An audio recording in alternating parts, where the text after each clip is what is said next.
घर के सब काम निपटा ले लूं। हाँ, ब्लड प्रेशर के ई लोसर एज खात खात रउआ के सालन बीत गए। अरे एक बेर डॉक्टर से पूछ लेती कहीं गोलियां तो ना चेंज करे के बा। एकर साइड इफेक्ट भी होला। एक बेर हमार बाबूजी के पैर ऐसे ही सूज गए रहे, जब गोली चेंज भइल तो एकदम ही ठीक हो गइल। तू हमार कितना ख्याल रखेलू। अच्छा ये बतावा, तू अपन थायराइड के गोली खा लू कि ना? अरे कहाँ खाइला, 3 दिन से तो वो खत्म हो गइल बा। का गोली खत्म हो गई? तू हमरा के बतैलू ना कि गोली खत्म हो गई। अरे तू मरबू, तू एक दिन जरूर मरबू। फिर हमरा से ये ना कहिया कि हमार ख्याल ना रख ले। अरे जब मरिए जाए तो कहा बोला। तू का चाहेलू, हम जिए थे जी मर जाएं? हैं? तहैला आज के बाद हम हो दवाई ना खाई। राउर पारा चढ़ गई, हाँ? तलवा के लहर माथा पर चढ़ गई। अरे तलवा के लहर माथा पर ना चढ़ी तो क्या हुई? तू दवाई ना खाइबू तब बिस्तर पकड़बू, फिर घर के चूल्हा चौका घर बाहर के देखी। अरे हमरा तो कचहरी के काम से फुर्सते ना मिलेला, फिर बैठ के तुम्हारी सेवा के करी। अरे के करे कहा था सेवा? मत करब, मरे दे, मत ले बापन कचहरी से छुट्टी। तू तो यही चाहता रू कि समाज हमरा के रनवा बन के फिरत देखत रहे। हे भगवान माफ करी हमरा के। अरे तू हमरा के माफ करा। जाई। अब हमरा कोनो जुगाड़ करे के पड़ी। काजल। हाँ काजलवे के माथा चाटी। काजल, काजल जी का करता रू? पढ़ाई करत रही, वो इंटरनेट से कुछ नोट्स लेत रही। ठीक है काजल, तो क्या हमार के लिए आज से तो हाथ ड्यूटी है कि तू अपना माई के रोज भोरे भोरे थायराइड के गोली देबू। अरे वो तक खुद मरी है और हमने सबके भी मार दी है। कॉलेज जायलू ना? जी बाबूजी, लाइब्रेरी में पढ़ाई खातिर कल संडे है, फिर भी हम जाए। ठीक ना बाबूजी? गुड, वेरी गुड, ऐसा ही पढ़े के चाहिए, तब तरक्की करबो।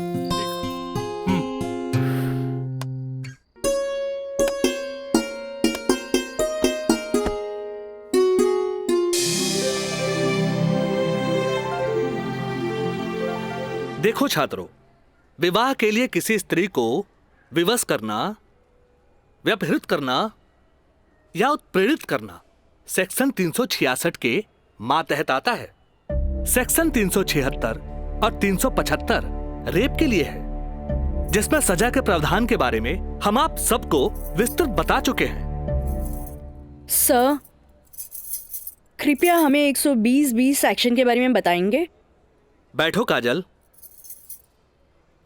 तुमने बहुत अच्छा याद दिलाया। अब तक आप लोग सेक्शन 362 और 361 के अपहरण से संबंधित प्रावधान के बारे में जाना। सेक्शन 120(b) भी 2 या 2 से अधिक व्यक्तियों के द्वारा कोई वैध या अवैध कार्य करने या करवाने को आपराधिक षड्यंत्र कहते हैं। ओह, टाइम इज ओवर। कल इसका विस्तृत ब्यौरा बताएंगे।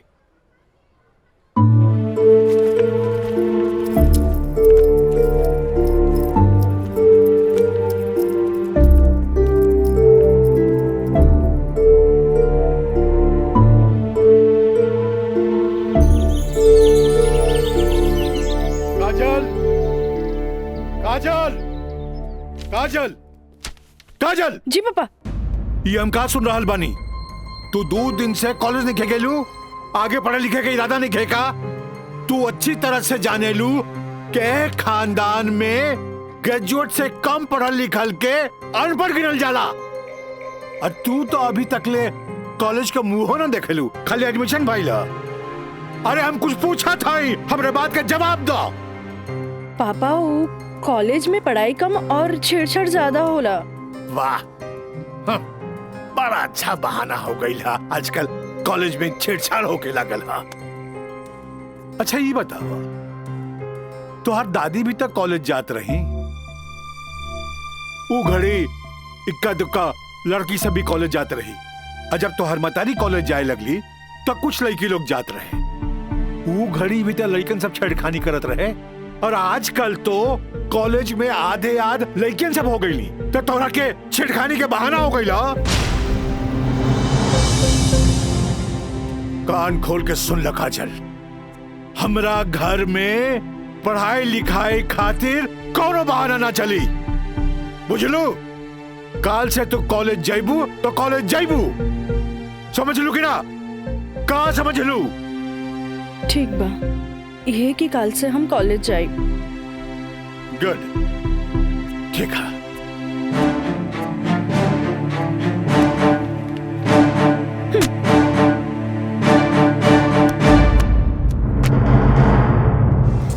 बाकी एगो बात है, आज रोज डे के मौका पे पूजा तोहर हाथ में 5 गो गुलाब बा, जेमे की 3 गो पीला और 2 गो लाल बा। एकर मतलब तोहर 3 गो दोस्त और 2 गो प्रेमी है। और हमरा देखा, हमार हाथ में तो 1 गो गुलाब है, यानी कि हमरा चाहे वाला भी 1 गो है, जेकरा हमहू चाहिए। ओ एकरा के तो देखा, एकरा हाथ में खाली 2 गो गुलाब के फूल है पीला। हाँ तो ठीक बाना, हमरा के प्यार व्यार के चक्कर में ना रहे के। तू आपन देखा, हाथ में बंडल भर पीला गुलाब, माने कि प्यार ही प्यार बेशुमार। तोहरे के मुबारक हो। कितना प्यार के बेशुमार करत रहा तोहनी के। बाकी रोज डे के मजा तबे आई जब हमनी के प्यारी प्यारी सहेली काजल आई है। हाँ हाँ, काजल के बगैर तो तेरा रहले ना जाला। सही कहा था। अरे हाँ देखा, काजल तो होते बिया। अरे काजल, उन्हें कहा जाता रू?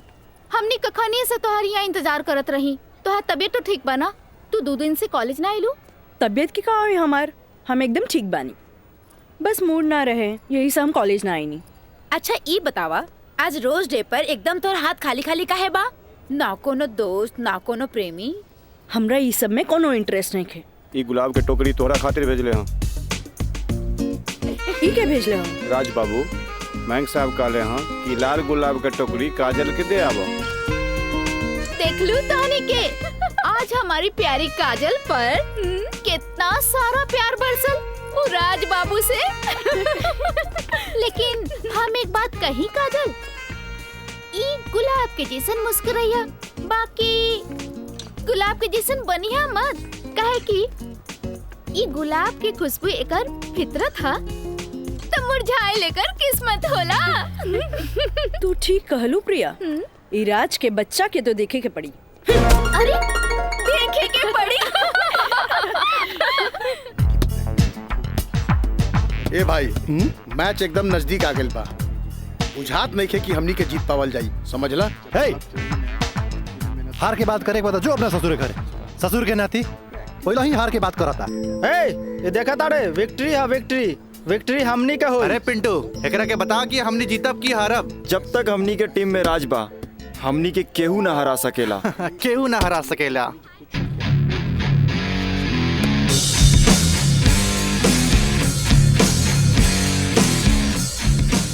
मयंक, हाँ राज, जीत केकर होई? जीत तोहार हुई और के कर हुई। जीत सिर्फ फुटबॉल में ही ना, प्यार में भी हुई।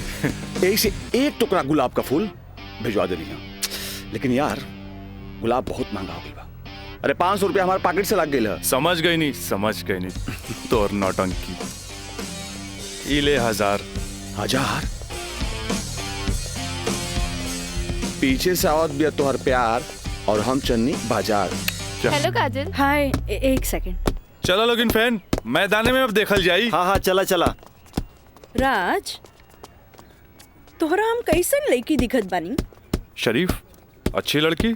गलत, तोहरा जैसन लड़का खातिर हम एक बहुत ही बदमाश लड़की बानी। अच्छा ई बतावा, टोकरी भर फूल भेजे के का मतलब रहे? मतलब ई की दोस्ती और ई प्यार के फूल है, एकरा मुरझाए मत दिया। ए काजल, अपना दिल में हमेशा दोस्ती और ई प्यार ला जगह बनैले रहिया। ई जन्नत में बनेला, एक एक वो बिखरे मत दिया। रिश्ता जन्नत में बनेला, बिखरे मत दिया। देखा राज, अब तक हम तोहार हर छेड़खानी के नजरअंदाज करत रही, लेकिन अब टोकरी भर गुलाब के फूल भेज के अपन अमेरिकी दोस्त जमावे लगला। तोहरा पता नहीं कि हमार बाबूजी कोर्ट में पेशकार बाड़े और उनका वास्ता रात दिन गुंडा मवाली और पुलिस से होत रहेला, और ई भी जानला वो गुस्सेल भी जरूरत से ज्यादा बाड़े। वो तो हम तारा के देखते बुझ गलनी है। वो थोड़ा सा हम तारा प्यार मोहब्बत का दिखा देनी, तू तो हमरा के गुंडा मवाली के लाइने में खड़ा कर देलू। देखा, हमरा ना चाहिए ऐसा प्यार व्यार जेकरा खातिर हम अपन सहेली के बीच में मजाक बन जाई। बड़ा खिसियाइल बिया, पट्टे वाला तो नइखे बुझात, पर हमरा भी तो उहे के पटावे में मजा आवेला जो ना पट्टे वाला होखे। पेशकार साहब। अरे मिथिलेश, बैठा बेटा। Thank you. पेशकार साहब, हाईली फाइल अगला हफ्ता के हर केस के तारीख पूरा ब्यौरा के साथ तैयार कर देनी है। भाई वाह, एगो साइंस के स्टूडेंट होके तू सिविल कोर्ट ज्वाइन केला, हमार फाइलो तैयार कर देला जी। मिथिलेश, जब से तू यहाँ पर ज्वाइन कैला हमार कुल काम आसान हो गया। एगो बात कही सर, रउआ अखिलेश आ हम मिथिलेश, राउर काम के तो डंका बजिए रहल बा। अब हमरो तो कुछ सेवा करे दी। जानी ले, एमे हमरे फायदा बा। एगो क्लर्क होके हमरा फ्री में पेशकार के अनुभव मिल रहल बा। आज ही फाइल तैयार करे में तो तोहरा पूरा दिन लग गेल होई। चला, कोनो बात ना, यहाँ से सीधे घर चले के आ खूब बढ़िया नाश्ता करेंगे। आवा। पेशकार साहब, ये हमरो कहे के रहे कि आज रउवे साथे घर चलब। अच्छा। असल में काजल के एग्जाम नजदीक बा। से उनका खातिर कुछ नोट्स तैयार कर ले बानी, जे दे भी देव।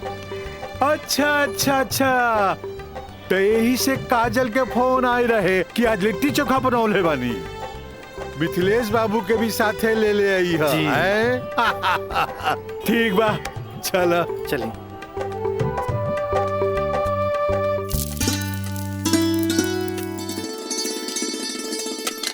काजल। हाँ माई। बेटा तनी है बैगनवा देख तो।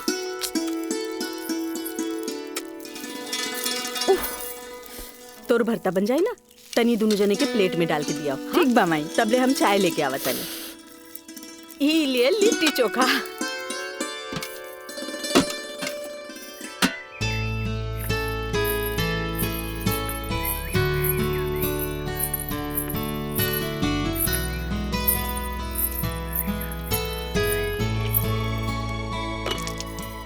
का काजल, कैसन बारू? हम ठीक बानी। नोट्स लेनी की ना? अरे कैसे ना लेती, तहरा हाथ के पंजाबियन के भी फेल करे वाला बैंगन भरता जी खाए के रहे। ठीक कहला मिथिलेश, अपने काजल के हाथ के बनावल भरता के कारण ही सगरो रिश्तेदार के आवन जावन लागल रहेला जी, वरना ये मोबाइल ते रिश्ता नाता के अलगे ही कर देला सर। जी बिल्कुल सही कहनी। काजल, हाई ला अपन नोट्स। हमार अंदाजा है कम से कम इमे से 2-3 सवाल तो जरूर आई। अरे खा भी मिथिलेश, लिट्टी ठंडा हो जात बा। अब ऐसे भी 2 दिन तक लेते नोट्स के हाथ लगाए वाला नहीं की, काहे कि 2 दिन के बाद फ्रेंडशिप डे जो आ रहल बा। हाँ। रउआ का समझा फ्रेंडशिप डे? दे 300 रुपया। 300 रुपया? अरे काजल के फ्रेंडशिप बैंड खरीदे के बा। है, और चढ़ाओ अपना बेटी के माथा पर। है फ्रेंडशिप डे, काहे ना कोनो बड़ी सेठ से बियाह कर ले लो। अरे करम में तो पेशकार लिखल रहे, तका करती है? काम आई। हमार बाबूजी की कम समझेलू, मजिस्ट्रेट तो आइला जाइला, बाकी हमार बाबूजी की तो सारा जिला जवार जानेला। का मिथिलेश बाबू? हाँ हाँ बिल्कुल ठीक कह लू। ये दोस्ती हम नहीं तोड़ेंगे, तोड़ेंगे दम मगर तेरा साथ ना छोड़ेंगे।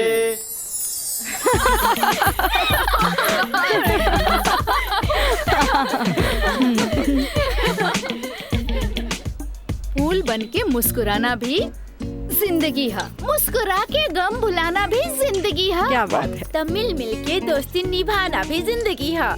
अच्छा, हमने के दोस्त तो बरले बानी, बाकी तू कैसन दोस्त की बात कर रहल बाड़ू? ई हमरा समझे में ना आइल। सपना, तू समझ लू का? ना, हमरा तो बिल्कुल ही समझ में ना आई। वही तो। ई का समझी, बाकी हमरा समझ आ गई। कहा तो बता दी। अरे बताओ बताओ।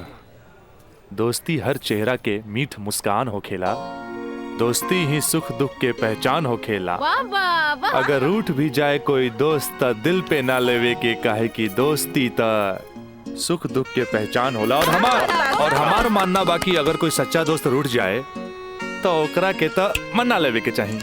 बिल्कुल सही। बाकी हम एक कर जरूरत ना समझी, काहे कि बुरा दोस्त कोयले के समान होकेला। गरम होके तो हाथ जला देवेला और ठंडा होके तो हाथ काला कर देवेला। बड़ा आए दोस्ती समझावे वाला। तू लोग सुना इनके प्रवचन, हम जाते अरे तनी रुका था।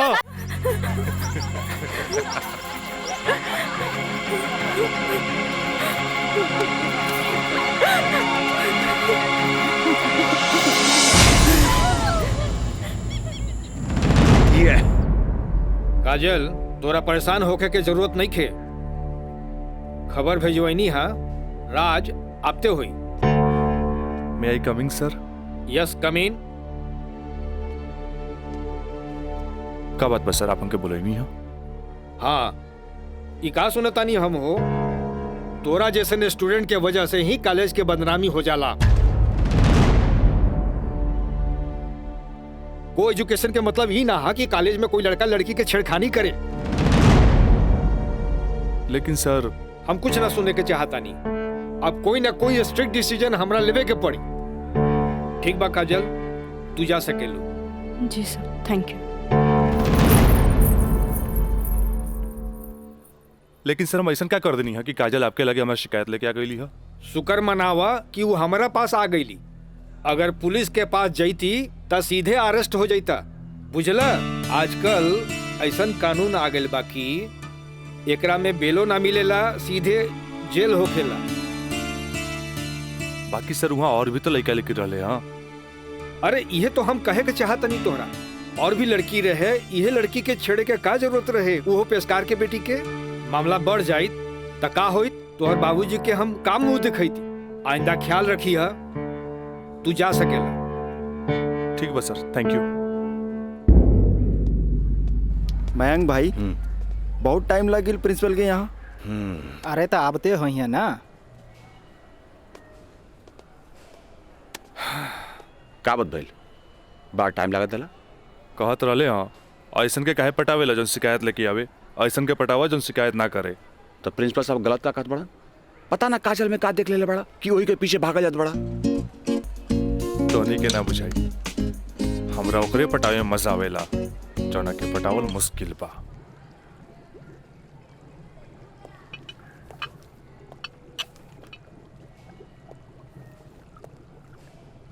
क्या हो रहा है? जी सर। ए पिंकी, हाँ रिटन एग्जाम तो बढ़िया गए, बाकी लागत है कि प्रैक्टिकल तो हमरा ले डूबी।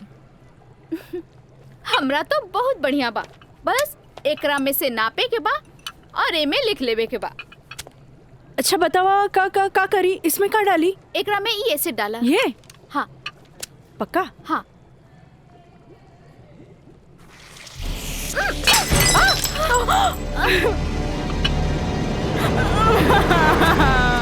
अरे काजल! काजल, where are you going? What happened?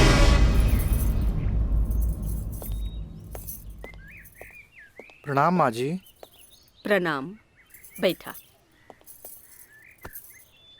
अकेले पेशकार साहब कहाँ रह गइलन? उहे बतावे के बा जे आज उनका कचहरी में देर होखी। अच्छा अच्छा। काजल के आज प्रैक्टिकल के आखिरी एग्जाम रहे, से पूछे के बा कि एग्जाम कैसन गईल। अब देखा बहले तो ऐली ना, कैसन जाए का जाए कुछ समझ में नहीं ख्यावत। अभी औते हुई ई देखा। अरे का? अरे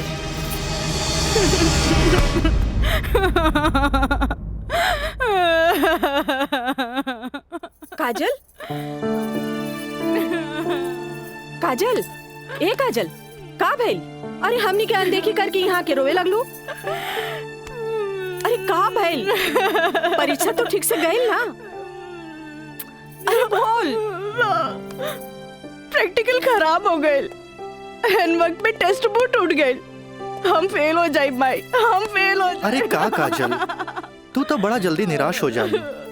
अब केमिस्ट्री थ्योरी में जहाँ तक हमनी सोचले रहनी, कम से कम तोहरा के 40 मार्क्स तो मिलबे करी। अब प्रैक्टिकल में मार्क्स नहीं मिली तब पास होके से के रोकी। बाकी मिथिलेश बाबू हम तो प्रैक्टिकल में छोड़ के आ गए नहीं हो। अरे त का भइल, इन्विजिलेटर 0 ही दिहन ना, इतना हदीर काहे होत बारू। हाँ, एग्जामिनर अगर एकरा के इशू बना ले अब माइनस मार्किंग करें तब बे फेल होए के बात हो सकेला। अरे तो रो रो के हलकान भैला से का पास हो जेबू। ई देखा था, जा मुँह धो, भगवान सब ठीक करिए। जा का ठीक करिए। अरे अब कहा होई कुछ समझ में नहीं क्या, कुछ ना बुझाता हमरा के। माँ जी अब रहुआ परेशान मत होई, एकर थ्योरी पेपर बहुते बढ़िया गईल हा। अरे तो तुहार गाइडेंस रहे तबे ना। अरे साइंस के स्टूडेंट रही त गाइड कर देनी, एमे का। ता ठीक बा, अब तू ही समझावा ओकरा के। ठीक है। आई लघु हो जा चुप। भैया एक सैंडविच लाइए। हाँ हाँ ले।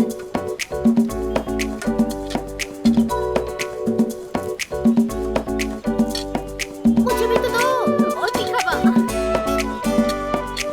भैया जल्दी से दो ना, मुझे भी। लेकिन छोला थोड़ा ठंडा हो गया है ना। अच्छा बा, ठीक बा। भैया रायदा अब हमरा के चाहिए बस। अरे खाना यार, कहे अभी से एग्जाम में फेल हो गए का? हाँ, कहे चिंता में बड़ू हो? हाँ, चिंता ना रही का, थोड़ा नहीं के। Excuse me girls. काजल, तू तो बुझाता कि अभी लेक हमरा से नाराज बाड़ू। अरे नाराज तो हम हो रही तारा से, पर हमरा हमार दादाजी के सिखावल एगो बात याद आ गई।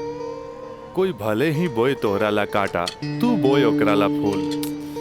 देखा काजल, तू तो प्रिंसिपल साहब से जाके हमार शिकायत कर देलू, पर हमरा हमार दादाजी के सिखावल उ बात याद आ गई। भाई तो उनकर पोते नू, हम जकरा चाही लेनू ओकर पूरा ख्याल रखी ले, है ना? देखा है ने, और ये बात के पता तोरा बड़ा जल्दी लग जाई, बुझाइल? गर्ल्स, आप लोग के रिजल्ट आ चुकल बा। अच्छा। और ये क्लासरूम में आप लोग का रिपोर्ट कार्ड बांट रहल बा। जाई? चल चला जल्दी चला। अरे जल्दी चला। ए काजल, कांग्रेचुलेशन, आपके केमिस्ट्री के प्रैक्टिकल में 20 में 20 मार्क्स मिलल है। Mister Raj, for your kind information, हम केमिस्ट्री प्रैक्टिकल एग्जाम ही छोड़ देनी है। ऐसे अपन कांग्रेचुलेशन अपने पास रखी। हाँ। Roll number 31। यस सर।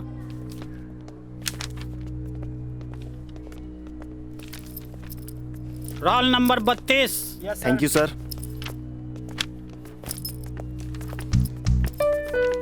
Roll number 33। यस सर। Roll number 34। यस सर। Roll number 35।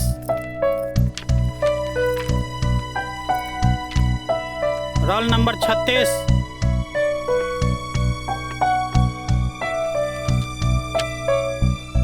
सैंतीस।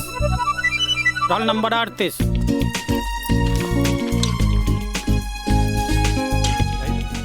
ए पिंकी पूजा, हाँ, का ई देख ना, हमरा के सच में केमिस्ट्री प्रैक्टिकल में 20 में से 20 मिलल।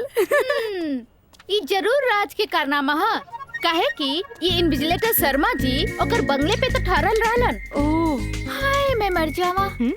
अगर तोहरा जगह पे हम रहती ना तो राजा के तो रानी बन जाती। जा बन जा। तारा के देख के ना एगो बात याद आ गई। इया कहे धिया धिया, धिया कहे चिया चिया।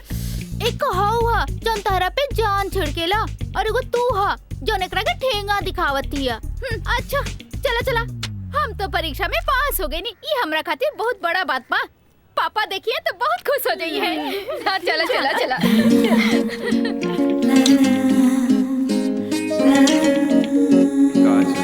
दादाजी के सिखावल एगो बात याद आ गई।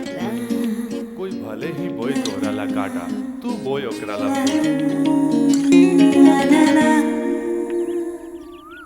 ई ले। अरे भाई, अपोजिट टीम आ गई बा। हमनी के का होई? अरे आ गेल त का बैल हो, अभी तो टाइम बानू मैच में।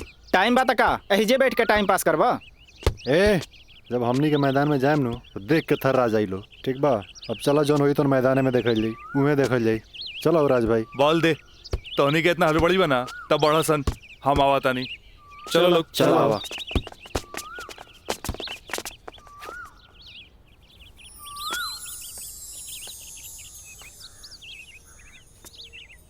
सुनो,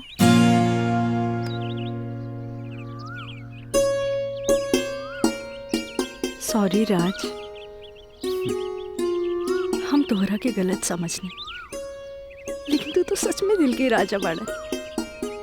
और तू ये राजा के दिल के रानी। ए काजल, हम तारा के बहुत चाहेनी। Thanks for chemistry practical marks.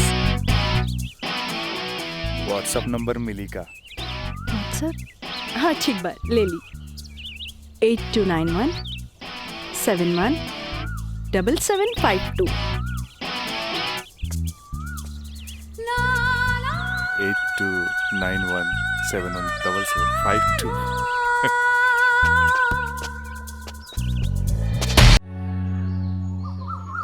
अच्छा ये बताओ यार कि तो हम लोग का प्यार मतलब हाँ प्यार कब से चला था? काजल बताओ ना। बाय। काजल, हम दोनों एक दूसरा से प्यार करेले, फिर भी तू हमरा से दूरी बना के काहे रहेलू? राज, हम कोनो ऐसन वैसन लड़की ना है। जब तक शादी ना होखे तब तक हमनी की दूरी बनौले रखे के चाहिए। गुड, तहारी ये आदा हमरा के निक लागेला। हैने सुना? हाँ? देखा राज, तू हमार कोनो फायदा ना उठा पाई बा। एक मिनट हम आओ तनी।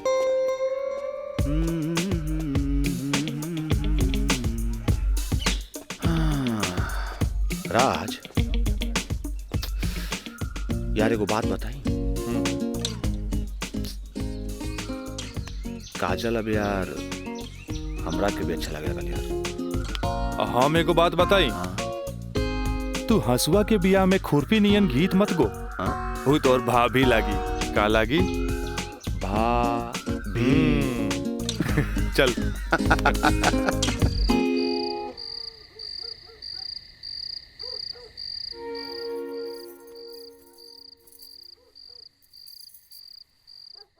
घर के सब काम निपटा ले लूं? हाँ। ब्लड प्रेशर के ई लोसर एज खात खात रउआ के सालन बीत गए। अरे एक बेर डॉक्टर से पूछ लेती कहीं गोलियां तो ना चेंज करे के बा। एकर साइड इफेक्ट भी होला। एक बेर हमार बाबूजी के पैर ऐसे ही सूज गए रहे, जब गोली चेंज भइल तो एकदम ही ठीक हो गइल। तू हमार कितना ख्याल रखेलू? अच्छा ये बतावा, तू अपन थायराइड के गोली खा लू कि ना? अरे कहाँ खाइला, 3 दिन से तो वो खत्म हो गइल बा। का गोली खत्म हो गई?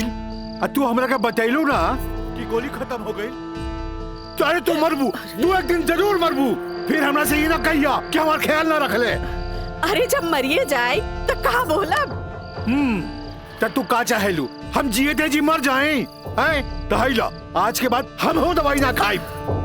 राउंड पारा चढ़ गई। हाँ? तलवा के लहर माथा पर चढ़ गई। अरे तलवा के लहर माथा पर ना चढ़ी तो क्या हुई? तू दवाई ना खाइबू तब बिस्तर पकड़बू, फिर घर के चूल्हा चौका घर बाहर के देखी? अरे हमरा तो कचहरी के काम से फुर्सते ना मिलेला, फिर बैठ के तुम्हारी सेवा के करी? अरे के करे कहा था सेवा? मत करब, मरे दे, मत ले बापन कचहरी से छुट्टी। तू तो यही चाहता रू कि समाज हमरा के रनवा बन के फिरत देखत रहे। हे भगवान माफ करी हमरा के। अरे तू हमरा के माफ करा। जाई। अब हमरा कोनो जुगाड़ करे के पड़ी। काजल। हाँ काजल वे के माथा चाटी। काजल, काजल जी का करता रू? पढ़ाई करत रही, वो इंटरनेट से कुछ नोट्स लेत रही। ठीक है काजल, तो क्या हमार क्रिया आज से तो हाथ ड्यूटी है कि तू अपना माई के रोज भोरे भोरे थायराइड के गोली देबू। अरे वो तक खुद मरी है और हमने सबके बीमार दी है। कॉलेज जायलू ना? जी बाबूजी, लाइब्रेरी में पढ़ाई खातिर कल संडे है, फिर भी हम जाए। ठीक ना बाबूजी? गुड, वेरी गुड, ऐसा ही पढ़े के चाहिए, तब तरक्की करबो।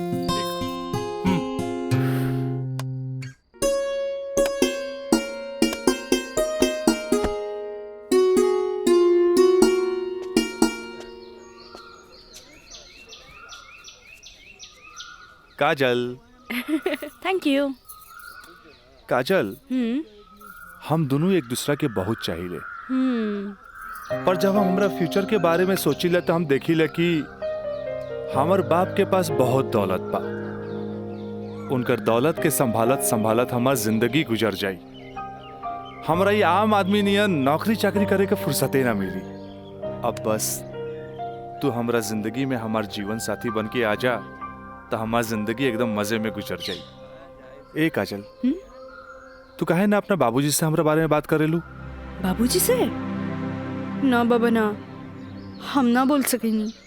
हमार बाबूजी बहुत गुस्सेल बाड़न। वाह भाई वाह, इकलौता बेटी भैला के बाद भी तू अपना बाबूजी से बात न करबू काहे कि वो बहुत गुस्सेल बाड़े। और इकलौता बेटा भैला के बाद भी हम अपना बाबूजी से बात ना करब काहे कि वो बहुत पैसा वाला बाड़े। ऐसन में तो हमनी के सपना धरल के धरल रह जाई।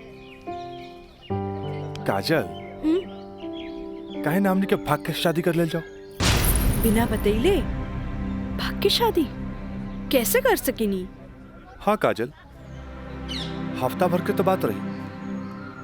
हमनी के भाग के कहीं भी शादी कर लेल जाए और ओकरा बाद अपना अपना बाबूजी के बता देहल जाई। सोचत का बाड़ू, तारा से ऊंच कूल और धनाट घर के हई। जब तू अपना बाबूजी के बतैबू नु तो ना कर पाई है। और हमहू जब हमरा बाप के बताएब कि हम भाग के शादी कर ले बानी तो नाहियो चाहते हुए भी तारा के अपना बहू के रूप में अपना ली है।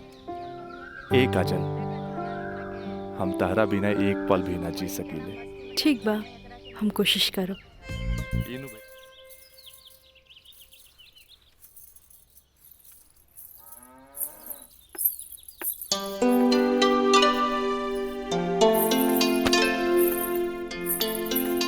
काम आई तोहरा से आराम नहीं किया होत का? जब देखा काम का सिर्फ काम ही करबू। हमारा आराम के छोड़, ई बता हमरा से तोरा के का काम पड़ गई जे हमारा आराम के सोचे लगली? काम आई, हम तो हमेशा सोचनी ना माई। कॉलेज से एक हफ्ता एक्सकर्शन खातिर हमनी के हजारीबाग जाए के बा। हम डैडी से ये बात नहीं के बोल सकत, परमिशन दिला दे ना माई प्लीज। हमरा के मजौवा के समझ ले ली का? हाँ, अरे हमहू ग्रेजुएट बानी। ई होली में तोरा के कौन कॉलेज लेके जाता? होली तो मार्च में पड़ी, अभी तो फरवरी चल रहा बा। एक ही हफ्ता की तो बात बा माई, प्लीज माई प्लीज। अच्छा, तोर बाबूजी आज ऑफिस नहीं खे गइलन, मिथिलेश के संगे बैठल बाड़े। कौनो शादी में जाए के बा, चल कोशिश करत आ। Thank you Mai, thank you. Mithilesh, वो कहल जाला ना कि हाकिम के अगाड़ी या घोड़ा के पिछाड़ी ना रहे के चाहे हैं? मजिस्ट्रेट साहब के इकलौती बेटी के बियाह, यही से हम खुद चलता नहीं तो हम न्योता तोहरे हाथे भिजवा देती। अरे रउआ चलती तो उनको भी खुशी होत। हाँ, लेकिन ई का कहतिया? का कहतिया? अरे कॉलेज टूर पे एक हफ्ता खातिर हजारीबाग जाए चाहतिया। ये एजुकेशनल टूर आके पिकनिक? एजुकेशनल टूर बोली ना। ये तो निम्मन बात हो सर। स्टूडेंट्स के बाहरी दुनिया देखल उतने जरूरी है जितना विषय के ज्ञान। ठीक है, एजुकेशनल टूर है तो मैं अलाउ करता नहीं, बाकी नो मटर गस्ती, ओनली पढ़ाई। जी पापा। ये बतावा, ये सब में कितना खर्चा आई? 2-3 हजार पापा। तू हमारे से 5,000 ले ला, ठीक है? थैंक यू पापा। चलो तू हमरा के दिखावा कि वो न्योता के कागज तैयारी के लिए बार। चलो मिथिलेश, हम आवत हैं, बैठो। जी सर जी। Thank you so much Mithilesh बाबू, अगर रउआ ना बोलती तो ये हरगिज ना मानतन। अरे वो तो हम तुहार मुंह देख के साथ दे देनी। जा मजा करा। कैसन लागल? वाह, सो ब्यूटीफुल। ये कहाँ लेके आ गई ला? पहले चला था तब ना पता लगी। उतरा। अरे स्टैंडवा कहाँ चल गई?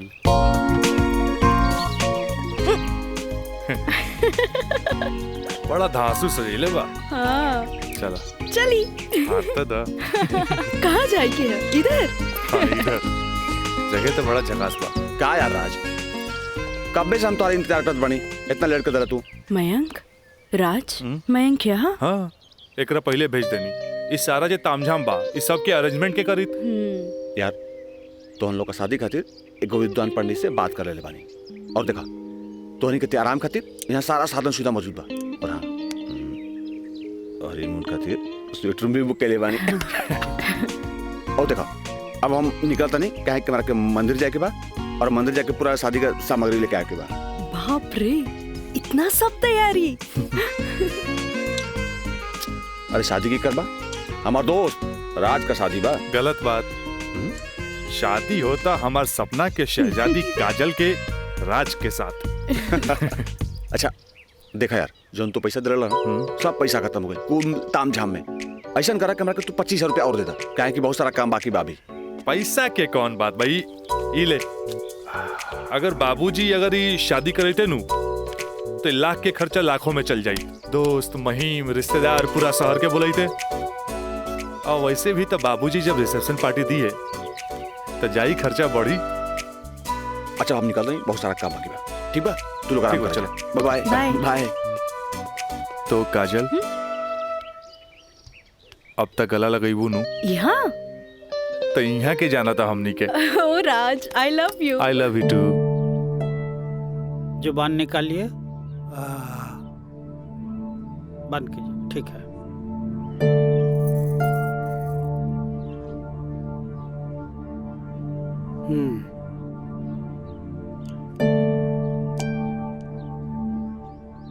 सांस लीजिए और जोर से।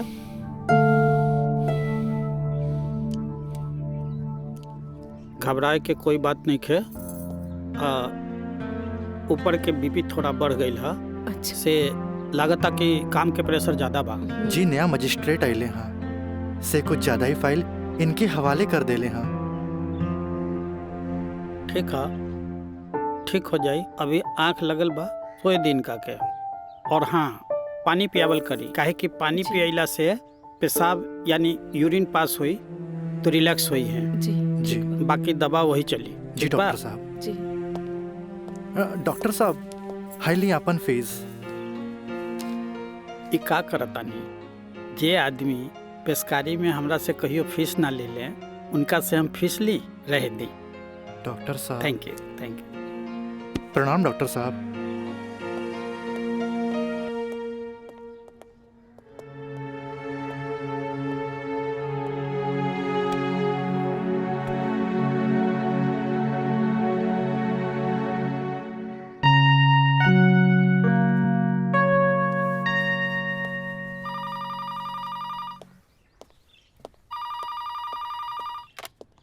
हेलो, हम काजल बोले तानी।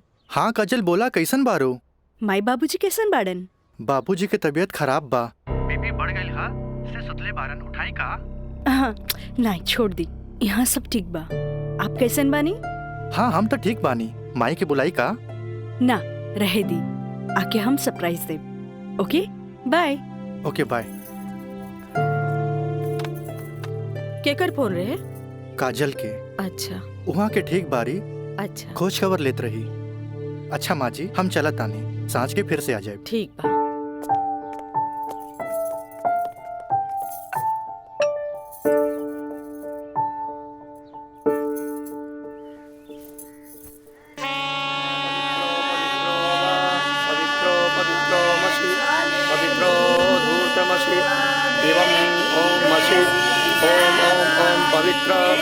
पवित्राः केशवाय माधवाय सर्वेश्वराय अपितृ स्वाहा तत्पुरुषाय स्वाहा। ओम नमः स्वदन्ताय सहस्राक्षाय सहस्रपदे पूर्वशे पवित्रमशे सर्व ऊर्ध्वमशे चन्द्रमशे ओमाय ओम ओम ओम ओम बुधाय ओम पवित्रो वा पवित्राय नमः सावित्रे नमः पवित्रे नमः तत्पुरुषाय सर्वेश्वराय नमः ऊर्ध्वमशे पवित्रमशे सर्वमशे ओम ऊर्ध्वमशे पुरुषाय ओम अंबिकाय अम्बे अंबिके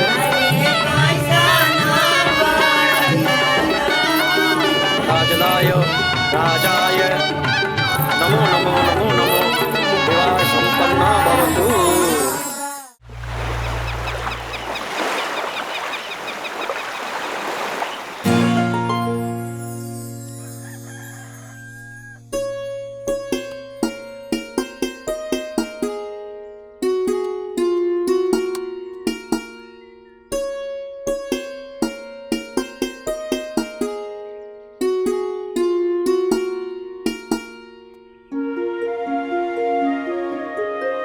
काजल काजल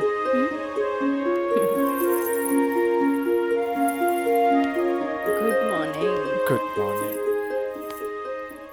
उठे के मन तो हमरो ना करत रहे, पर खाली सुतल रहला से जिंदगी ना नु चली। चाय ले लो। गर्मा गर्म चाय। मयंक अपने हाथ से बनेले बने। ए ओ कुछ ना, सिर्फ भाभी खातिर और ई गर्मा गर्म चाय। काजल इस शादी ब्याह में कुछ ज्यादा खर्चा हो गई। हमरा घरे जाए के पड़ी। वो कहा कि अपने बाप से कुछ पैसा भी ले ले और उनका के इस शादी ब्याह के बारे में बता के पटा भी ले। आखिर तेहरा के ले जाके उनका आशीर्वाद भी तो दिलावे के बा। लेकिन तबले हम कहाँ रहब? अरे यहाँ रहबू, तहारी देवर बानू मयंक। हाँ? का मयंक भाभी का ख्याल रखबे ना? बिल्कुल बिल्कुल ख्याल रखब। ये ले पैसा। अरे और वाह। यहाँ के सब बिल उल चुका दिए। बिल्कुल भाभी टेंशन ले लगा, कोनो जरूरत नहीं के, हम बगल वाला कमरा में बाड़ी। और हाँ तू चाय पी के फटाफट फ्रेश हो जा और जो खाए पिए कोई ऑर्डर दे दिया। ठीक ठीक बा। और हम रात के छोड़ के यूं आवता नहीं। तू चल, हम आवता नहीं। चल। ए काजल, अरे हैने आवा। कल साझे लिख के तो बात बा, हम यूं गई नहीं यूं आई नहीं। और वैसे भी अब तहरा बिना हमार मन कहाँ लागी। अब जाई भी और जल्दी आई। ठीक बा।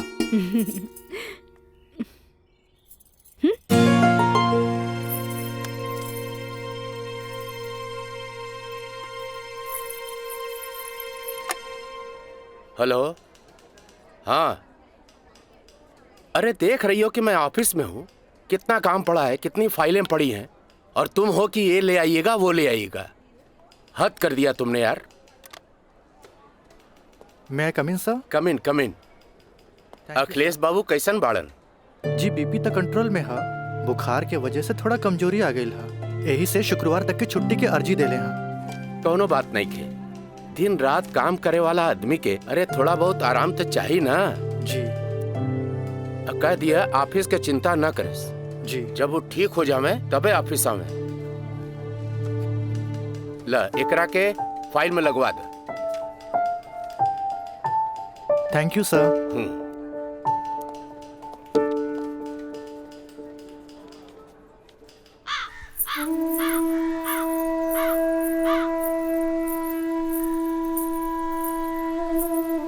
अरे भाभी आइए बेटी। भाभी क्या बात बा, बड़ा परेशान लागत बानी? हम राज के फोन लगा लगा के थक गए नहीं। कभी डेड टोन मिले था तो कभी आउट ऑफ कवरेज एरिया। तोरा पास उनकर कोनो लैंडलाइन नंबर बा? ना भाभी, और हम उनका दूर नंबर पे फोन लगा के थक के हार के बैठ गई। हैरानी की बात तो ये बाकी कि गैला के बाद ना कोनो खबर, ना कोनो कॉल, ना कोनो मैसेज। भाभी तू टेंशन मत ले, हम अपने को दोस्त के भेजले बानी, और जैसे ही खबर मिला था सबसे पहले हम तोरा के बताई। ठीक बा, हम अपन कमरे में बानी। अरे भाभी घबराए कोनो बात नहीं की, हम बानी ना।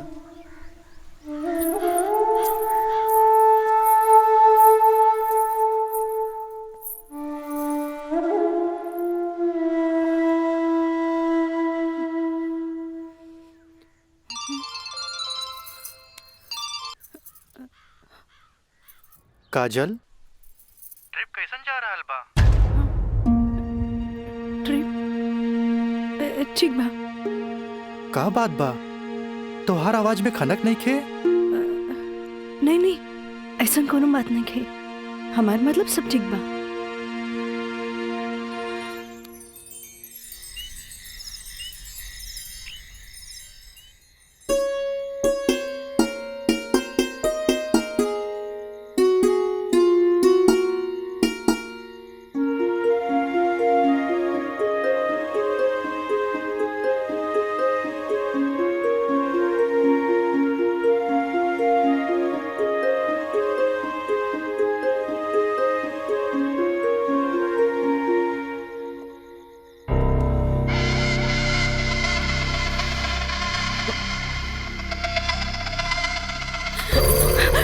मर्जी।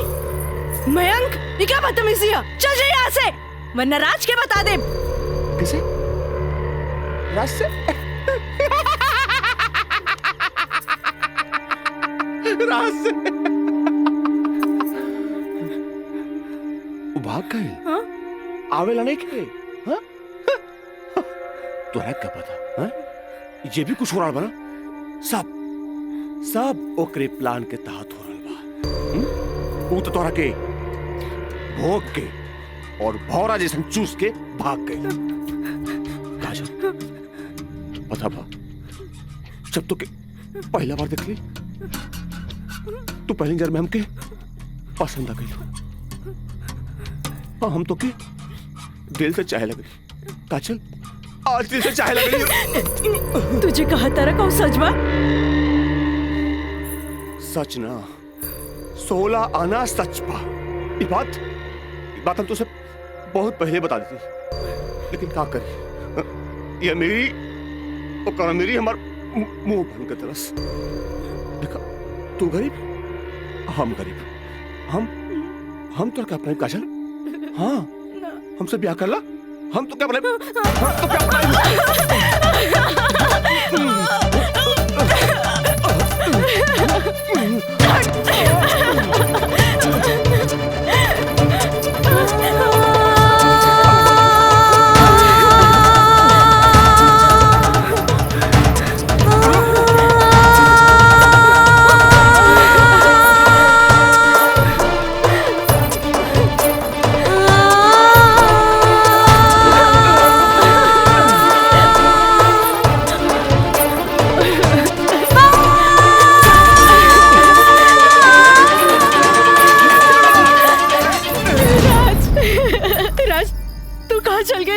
छोड़ के ये मयंक तो और काजल के बर्बाद करेंगे चाहत रहे।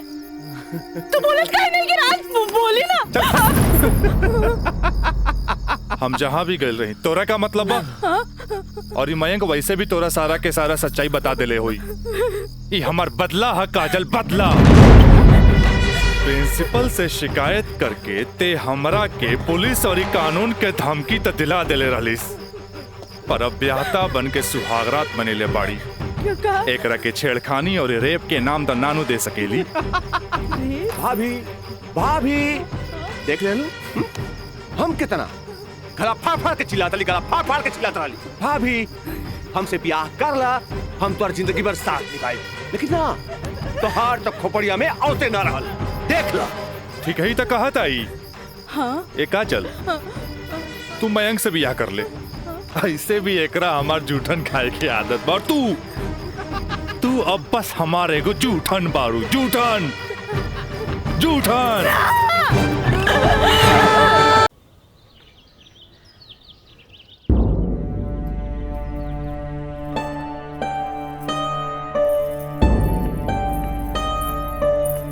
काजल,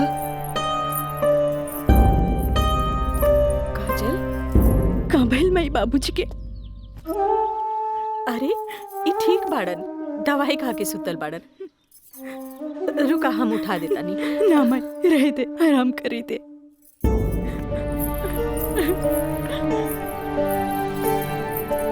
काजल, का भइल सर का भइल?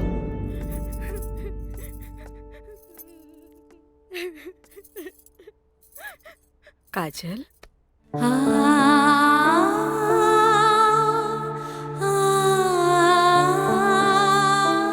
अरे इतना रोवे की कोनो जरूरत नहीं खेबी। तोर बाबूजी ठीक बाड़न। अरे वो तो बुखार के कारण ब्लड प्रेशर बढ़ गई रहे। इतना परेशान मत हो, इतना परेशान मत हो। माई, हमरा से बहुत बड़का गलती हो गई। हम एक्सकर्शन में ना गए रहे, बल्कि हम अपन बॉयफ्रेंड के साथ गए रही। और वो हमरा के दगा दे गए।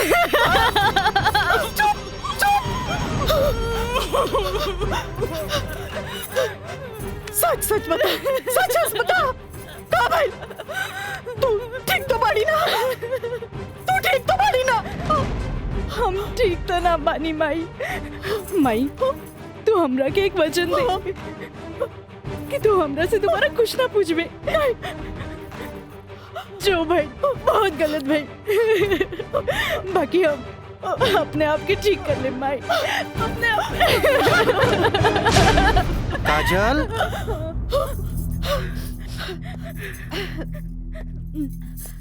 काजल, बाबूजी तोरा के बुलावत आ रहे। चल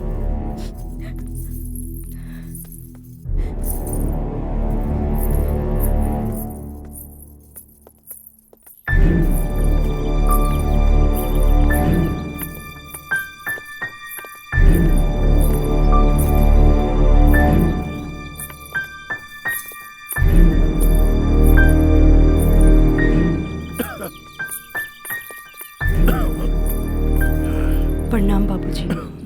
अब तबीयत कैसन बा? आ गइलू बेटा? ठीक है बा। तू बतावा तो ट्रिप कैसन रहा और अब आगे पढ़े के का प्लान बा बेटा?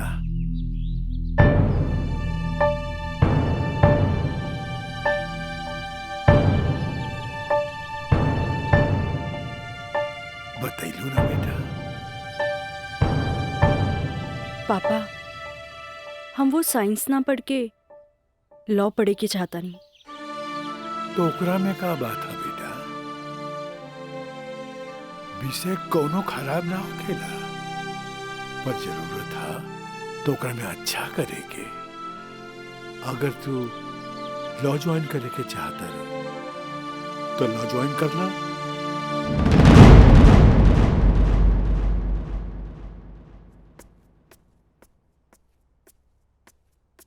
का काजल बेटिया, तबीयत ठीक बानो? क्लास कब के खत्म हो गई? तू बैठल वारू बंद करे के रहे। हाँ काका, रूम लॉक कर दी। हम तो बस ऐसे ही बैठ गए रही। अच्छा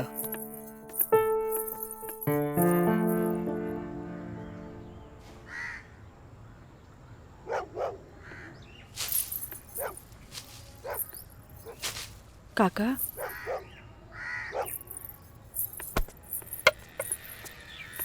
अरे बिटिया तू फिर आ गेलू?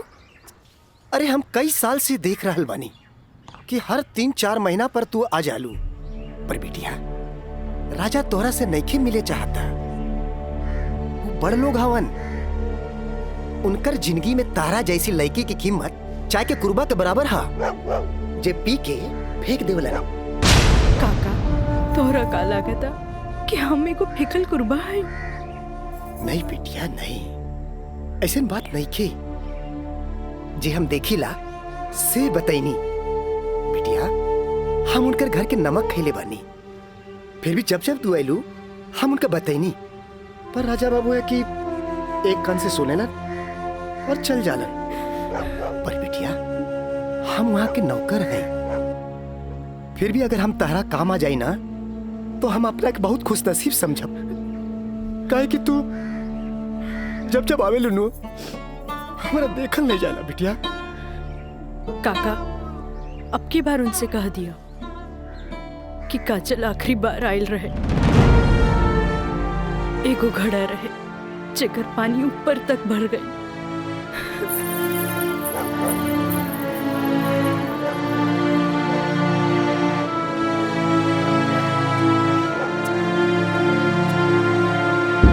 मैडम जी ये कुछ बिल है, कारपेंटर बिल है, ये टेलीफोन बिल है और ये लाइट बिल है और कुछ वगैरह वगैरह काफी बिल है, आप देख लीजिए।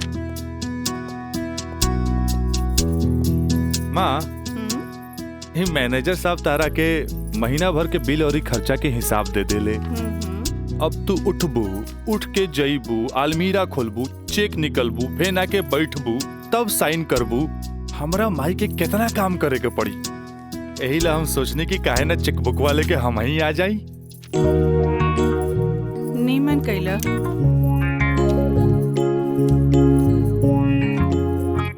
अच्छा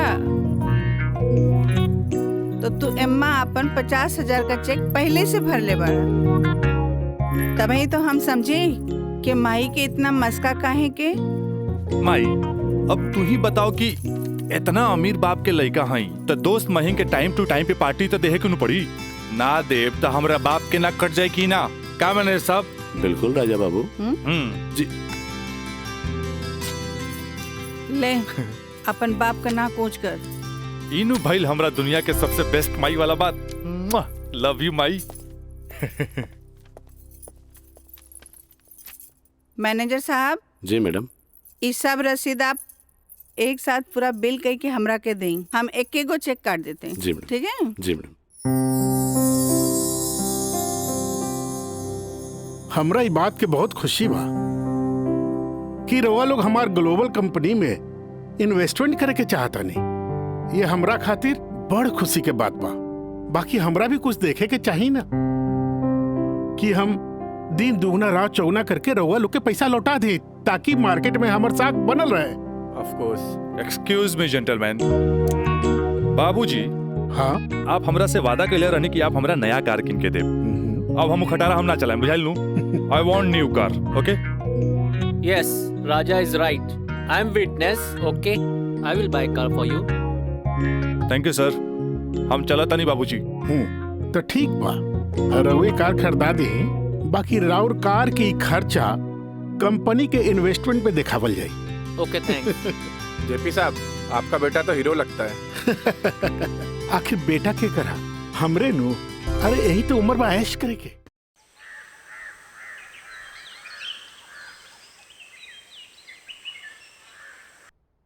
काजल जी तारा के देख के हमें 4 साल पहले के काजल याद आवतिया। याद है तारा के मिथिलेश के साथ डरत डरत तू हमरे चेम्बर में आ ललू लॉ कॉलेज में एडमिशन खातिर हैं। ई कानून के पढ़ाई कैसे एगो लड़की के बहादुर और समझदार बना देवेला। काजल हम चाहता नहीं कि पहला केस तू खुद अपने लड़ा कैसन रहे। लेकिन सर तू घबरा मत। हम तारा बारे में केहू से कुछो न कहनी है। देखा ये वकील लोग अपने क्लाइंट का सिक्रेसी अपने साथे चिता में ले जालन। बैठा। हाँ तो केस ये है कि मुवक्किल एक गरीब लड़की है जेकरा के शादी का झांसा दे के पहले भोगल गए और बाद में जूठन की तरफ फेंक दी। वो दहेज के केस न कर सकत रहे काहे कि वो गरीब रहे। रेप के केस न कर सकत रहे काहे कि वो अपने घर वालन के मुंह पर कालिक न पोते के चाहते। वो प्रताड़ना का केस भी न कर सकत रहे काहे कि वो घर में कब्बो रहली नहीं। अब वही मुवक्किल का केस तो के लगे। अब वही गरीब लड़की का केस एक पढ़ल लिखल समझदार वकील के लड़ेगी। काजल हमरे नजर में तू एक मर्द लड़की बाड़ू। हमें फख्र बा कि तू हमारे असिस्टेंट बाड़ू। आई एम प्राउड ऑफ यू बेटा। जी सर थैंक यू।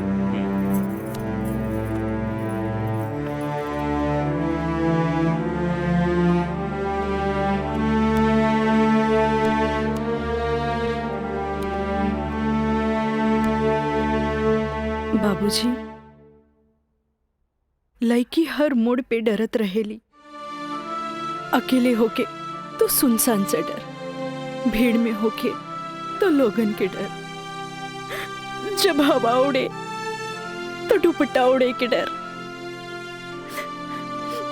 केहू घुरे तो ओकरा आग के डर, बचपन में माई बाप के डर, बड़ होके तो भाई से डर। सिर्फ डरत रहेली, तब तक डरत रहेली जब तक ओकरा जीवन साथी ना मिल जाए। और हमार जीवन साथी तो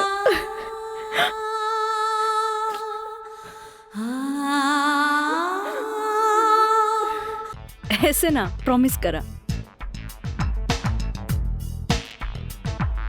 प्रॉमिस। चला चला। हाँ।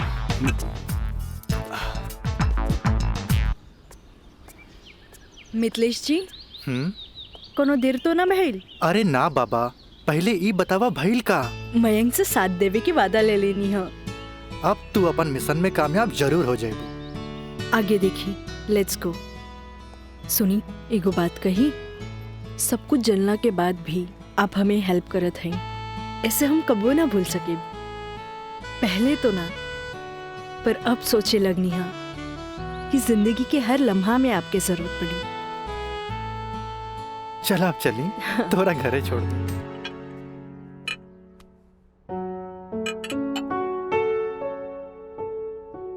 सुनी, एगो बात कही, सब कुछ जलना के बाद भी आप हमें हेल्प करत हैं, ऐसे हम कबो ना भूल सके। पहले तो ना, पर अब सोचे लगनी हा कि जिंदगी के हर लम्हा में आपके जरूरत पड़ी। खाना लगा दी? ना भोला, आज तक ऐसा ही पेट भरल है। आज ना खाई बपने? ना। ठीक बा।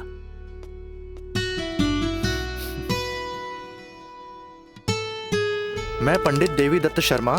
का कहनी है? देवी दत्त शर्मा।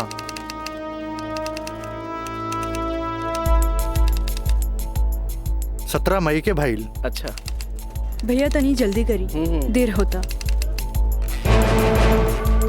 ली दी।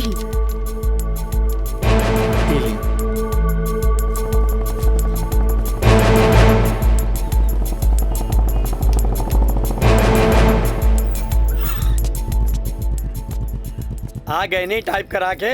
जी। लाइन लाइन दस्तखत हम कर दी। एली।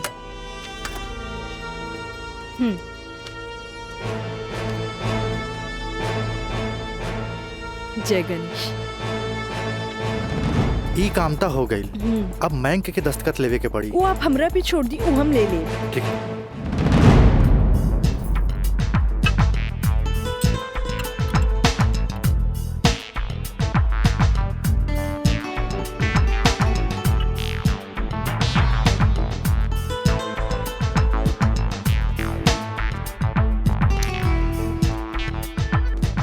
हेलो।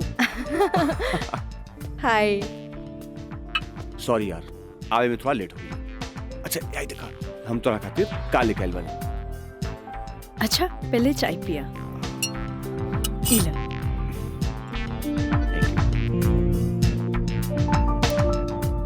अंगूठी सोना के? हाँ। वो है इतना हल्का? मन तो रहे कि हीरा के लेके आई थी, लेकिन का करी, पैसा का तंगी। अच्छा ई बतावा, खुशहाल जिंदगी जिए खातिर तोहरा कितना पैसा चाहिए?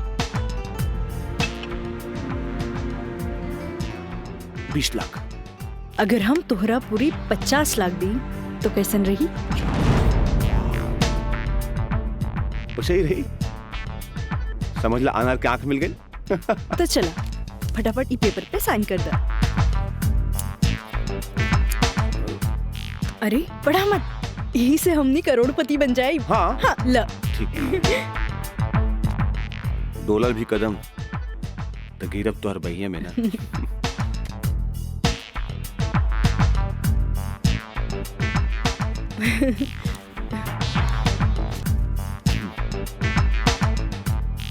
आज से हमनी का नया जिंदगी का शुरुआत।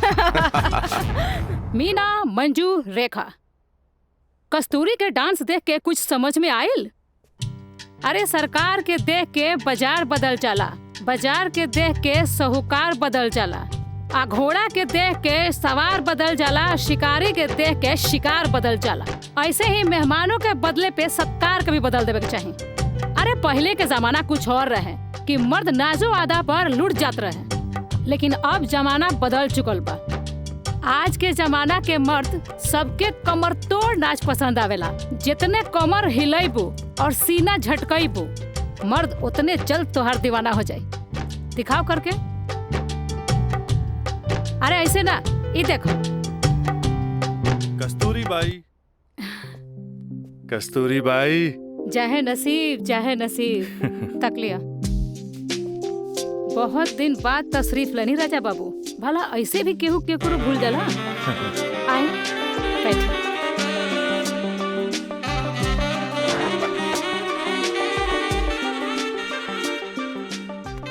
ना कस्तूरी बाई, हम भुलाइल नहीं की।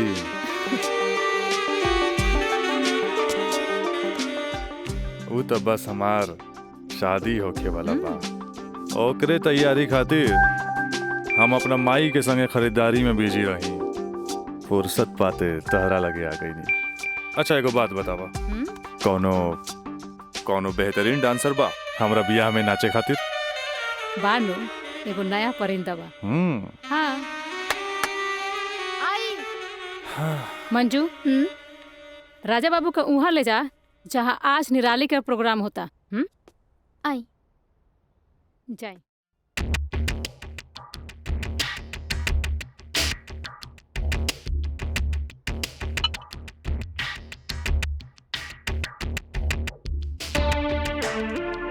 कस्तूरी, तहार निराली हमरा बहुत पसंद आई।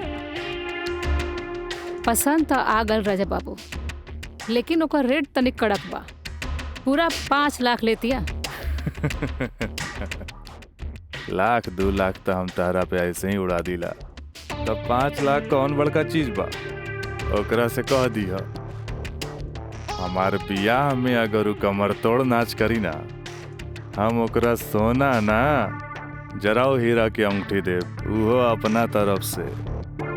और बाकी के रिश्तेदार जे ओकरा पैसा दी हैं वो अलग बात। एक कस्तूरी, हीरा के अंगूठी केहू ऐसे ही ना देवेला। अच्छा तो ऊ रवा दिलो दिमाग में इतना घुस गई बिया। अच्छा एगो काम कर, तनी हेने लावा, हमरे तरफ से ई ला। हाँ डैडी, का बात बा? तू जहाँ बाड़ा जल्दी से चल आवा। ठीक बा, हम अभी आवता नहीं। बड़ा कमजोर पर और ये नामुराद इश्क ऐसे उतारा के जाम लहले बगैर चल देनी। हाँ कस्तूरी भाई, डैडी के कुछ जरूरी काम आ गइल बा, से जाए के पड़ी। ठीक बा, अब डैडी के फोन आइल ह, तेमे हम का बोली। चला तनी, बाय।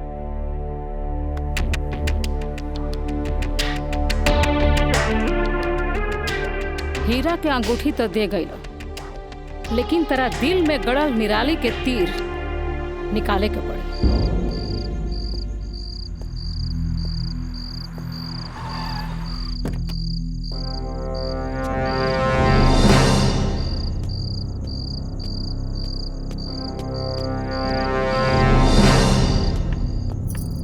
क्या बात बा डैडी, इतना अर्जेंट में क्या बोले नहीं हमरा के?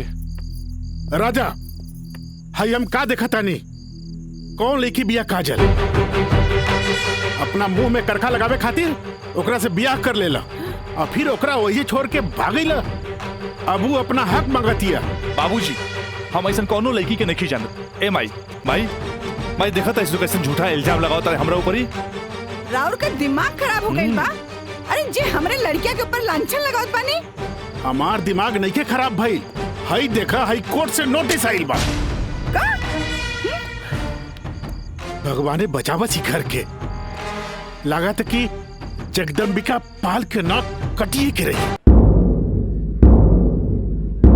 केस नंबर 5078, काजल सिन्हा वल्द स्वर्गीय अखिलेश प्रसाद सिन्हा व राजा सिंह वल्द जगदम्बिका सिंह।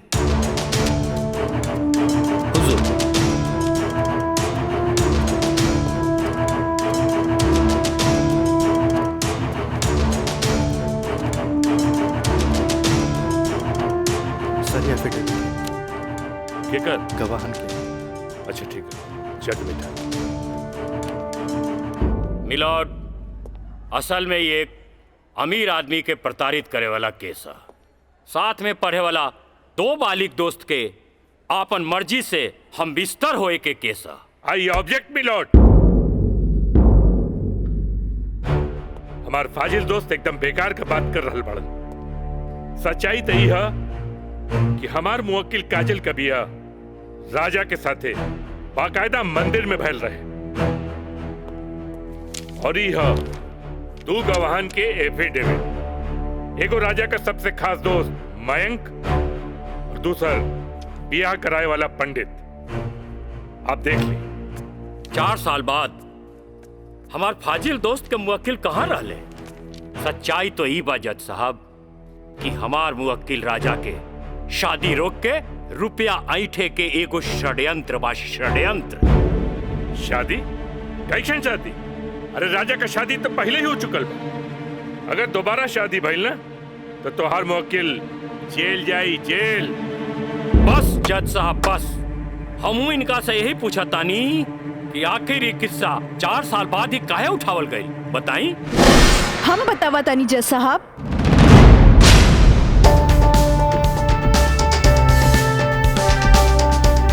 हम बताई।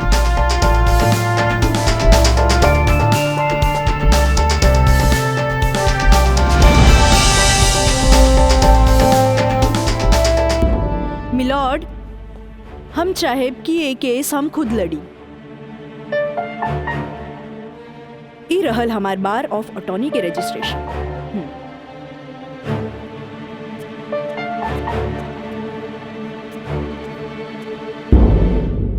ओके, you can proceed. Thank you sir. आशीर्वाद दी। खुश रह। जा। मिलॉर्ड, बचाव पक्ष के वकील बार बार पूछा तारे कि 4 साल हम कहाँ रही।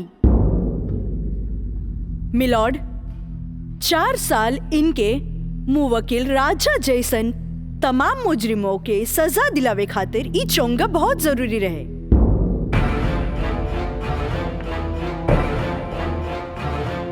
मिस्टर हैदर काज़मी साहब, अब समझ में आयल कि 4 साल हम कहाँ रही कि और डिटेल बतावे के पड़ी। तो मिलॉर्ड, हम केस के स्टडी खातिर हमरा के कुछ समय चाहिए। हाँ, कोर्ट इंस्ट्रक्ट करती है कि राजा की शादी रोक दी जाए जब तक कोर्ट का फैसला न हो जाए। बचाव पक्ष के वकील की रिक्वेस्ट पर यह कोर्ट मुअत्तिल की जाती है।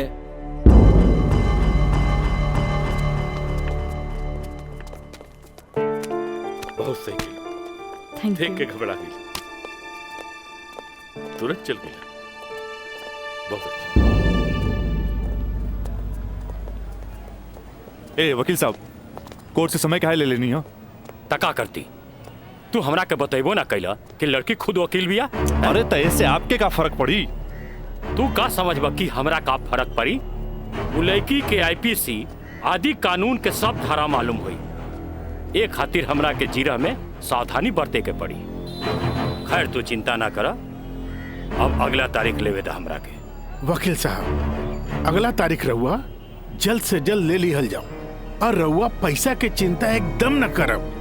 हम पैसा के चिंता ना करब, अगला तारीख जल्दी ले हम। चलो चलो बाबूजी, चलो चलो।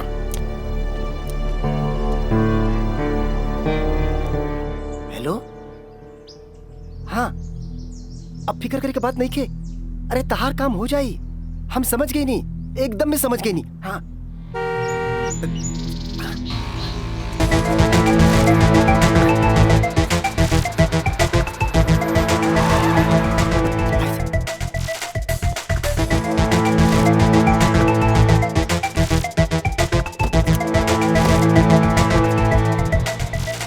हटा ना, ये पाइप पे कर दिया अबे। रखा था नहीं, रखा था नहीं। हाँ, अरे हटा सब, हटा। अरे ऐसे ना शुभ बात काहे करता रहा? हम सही कहा था नहीं भाई, अभी भी आना हुई। अरे ही का? अरे तो हर दिमाग खराब हो गई लगा। बियाह करे से पहले हमरा से पूछ लेना रहा का? का जरूरत है ऐसा बियाह करे के? का करती? वैसे ना मानत रहे हम कानून से बचे के खातिर बियाह के नौटंकी कर देनी। जाके ओकरा बुला करके घर लिया बा। अरे बाबूजी, अगर ऐसा ला के खड़ा कहीं नू तो ऐसा ऐसा कितना पतों से तारी घर भर जाई बुझाइल। तब फिर का करबा तू? अब हम देखे हमरा का करे के बा। बहुत हो गई, बहुत हो गई। देखा देख रहा लू ना तू? एकर दिमाग चल गई बा।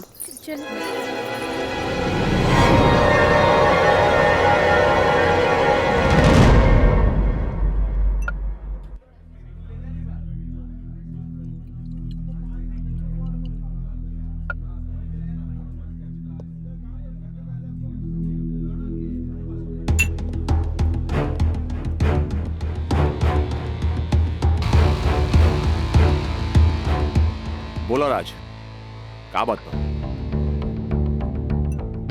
पहले पेट तो पी। बहुत दिन का बाद मिलल बा।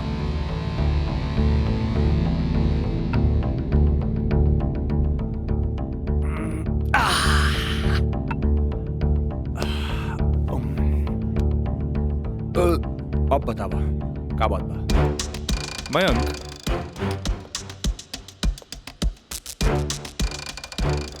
भाई तोरा अपन बयान बदले के पड़ी। एफिडेविट के बाद भी? दोस्ती खातिर।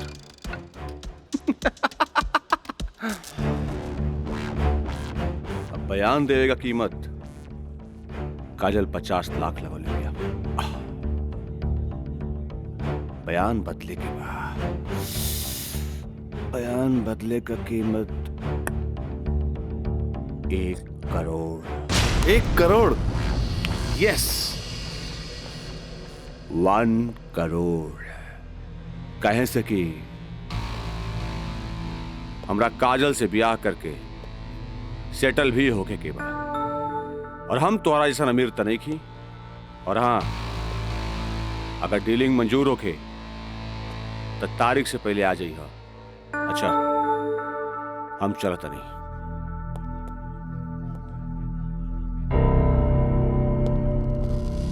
हमार बिल्ली हमरे से म्याऊं।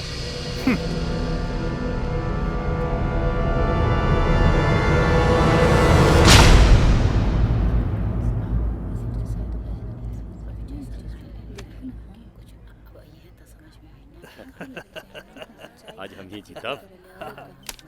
केस बहुत बढ़िया बा। Order order. बचाव पक्ष अपनी बात रख सकते हैं।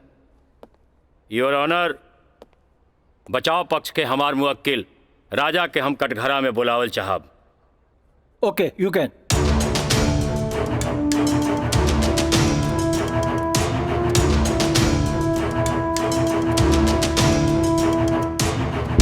हम गीता पे हाथ रख के कसम खाता नहीं, जे भी कहब सच कहब, सच के सिवा कुछ न कहब। हाँ तो मिस्टर राजा, आप अपन बचाव में का कहल चाहते नहीं? जज साहब, हम ये बात माना तानी कि हम और ये काजल कॉलेज के दिन से एक दूसरा के चाहता नहीं। अपना अपना मर्जी से हम दोनों भाग के शादी भी मंदिर में कर लेनी। होटल के बिल और शादी के खर्चा कुछ ज्यादा हो गए रहे, यही से हमरा घर वापस आए के पड़ल। पर जज साहब, हमार इरादा बिल्कुल नेक रहे। हम सोचनी कि हम घर वापस आके अपना पिताजी से कुछ पैसा भी ले लहब और उनका के शादी के बारे में कुछ सच्चाई भी बता दे। जज साहब, हम बिल्कुल निश्चिंत रहे कि काजल के देख रेख ला वहां हमार जिगरी दोस्त मयंक तो बढ़ले बा। पर जज साहब, जब हम वापस लौट के गई था वहां के नजारा देख के तो हमार होशे उड़ गई। जज साहब, हमार नई नवेली दुल्हन काजल हमारा जिगरी दोस्त मयंक के बहिया में गलबहिया खेलत रहे। आई ऑब्जेक्ट मिलॉर्ड। इस सरासर झूठ बोलत जा रहलन ह। Objection overruled. मिस्टर राज, आप अपना बयान जारी रखिए। जज साहब, तब खटाक से हमारा दिमाग में एक बात याद आ गई कि कॉलेज के दिन में हमार जिगरी दोस्त मयंक हमरा से बोले रहे कि वो काजल के पसंद करेला और काजल भी ओकरा के पसंद करेली। पर जज साहब, हम सीधा साधा आदमी हो मेरा तेकरा देवर और भाभी के मजाक के रिश्ता समझ लेनी। लेकिन जज साहब, इस सरासर झूठ बोलने जा रहल बारन। I object milord. हमार दरख्वास्त बा वकील साहिबा से कि इनका जे कुछ भी कहे के बा बुलैला पे कटघरे में आके कही है।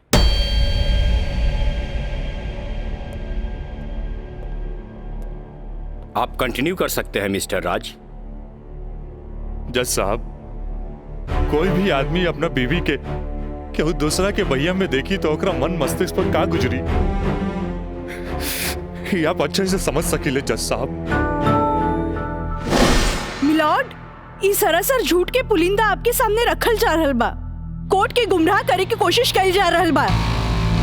तया पानी ना कोर्ट के सही रास्ता दिखावे वाली। अरे घबराई ना, जल्दी ही रहुओ के बयान देवे के समय मिली।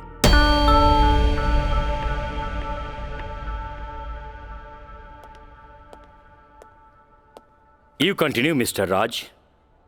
जज साहब, समय के साथ साथ हम तो अपने आप के समझा लेनी और एक बुरा सपना समझ के हम सब कुछ भूल के काजल के अपनावे खातिर भी तैयार रही। हम आज भी काजल के अपन धर्म पत्नी मानी ले, अपन धर्म पत्नी मानी ले हम काजल के। That's all my Lord. हम चाहब कि वकील साहिबा काजल सिन्हा के कटघरे में बुलावल जाए, वो भी वकील के तौर पर ना, मुद्दई के तौर पर। इजाजत है।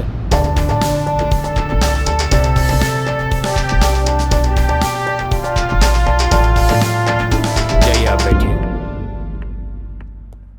हाँ तो काजल सिन्हा जी, हम चाहत कि आपन प्रेम कहानी अपने ही जुबान से बयां करी। जज साहब, ये बात सच है कि हम राज से प्रेम करे लगनी। मतलब ई कि और पहले केहू से प्रेम करत रहनी, बाद में राज से प्रेम करे लगली? जी ना, पहले हम राज से नफरत करत रही, बुझनी? अच्छा अच्छा, तो नफरत प्रेम में बदल गई?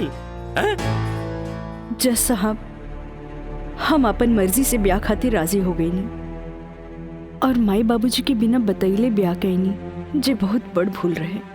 ब्याह कैनी तो सुहाग रात तो मनैले होई बुना।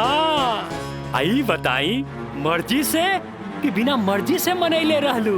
वकील साहब, दुनिया की हर लड़की जब अपन मर्जी से ब्याहली तो उस सुहाग रात भी अपन मर्जी से ही मनावेली। ना, हम ए से पूछत रही कि जब सुहाग रात मनावत रहलू तब बगल के कमरा में राज के दोस्त मयंक रहलन ना? तका भइल, मयंक के हम शुरू से देवर के तौर पे देखत रही। अरे देखत भी रही कि मानत भी रही? मानत भी रही वकील साहब, मानत भी रही। जज साहब, यहाँ तक की कहानी तो महज एक कहानी बा जे हर लड़की के जीवन में आवेला। बाकी सेक्शन 420 तो यहाँ से शुरू हो गई कि एगो पति विश्वास में लेके अपन पत्नी के देवर के संगे छोड़ के चल जाला और उहे देवर अपन भाभी के इज्जत के तार तार करे में हर मुमकिन कोशिश लगा देला। बेचारी औरत कैसे भी अपन इज्जत और जान बचा के भाग चलेली और फिर पति मिल जाला और वही कहला कि जे कुछ भी भइला ओकर नाम अब तू रेप तो ना दे सकेलू, काहे कि वो शादी के बाद भइला।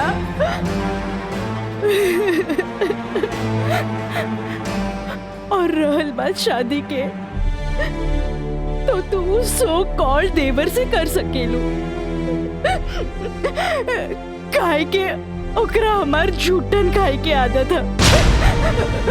जज साहब, हमार सगरो अरमान चूर चूर कर दिहल गइल। हमरा कुछ समझ में ना आइल, आखिर हम करी तो का करी? हम परिवार से मजबूर हो गए नी जज साहब, हमरा झूठन बना दिल गइल। हम झूठन हो गइली, हम झूठन हो गइली। मिलॉर्ड, अब इनका मेलोड्रामा झूठ हो या साच, इससे साफ जाहिर होला ई झूठन कहां बारी। जबकि हमार मुवक्किल मिलॉर्ड एक झूठा सपना समझ के इनका के अपनावे खातिर तैयार बा। इतना ही ना मिलॉर्ड, हमार मुवक्किल के पिताजी जगदम्बिका पाल जी एक लिखित बयान में मिलॉर्ड इनका के बहू बनावे खातिर तैयार बाड़े। इली काजल, जबकि राज, उसके परिवार और यहाँ तक कि उसके पिता भी तुम्हें एक्सेप्ट करने के लिए राजी है, फिर तुम्हें क्या प्रॉब्लम है?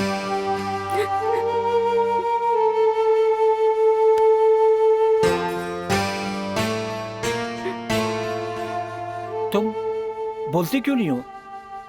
कुछ तो बोलो। मिलॉर्ड, वहाँ मर जान के खतरा है।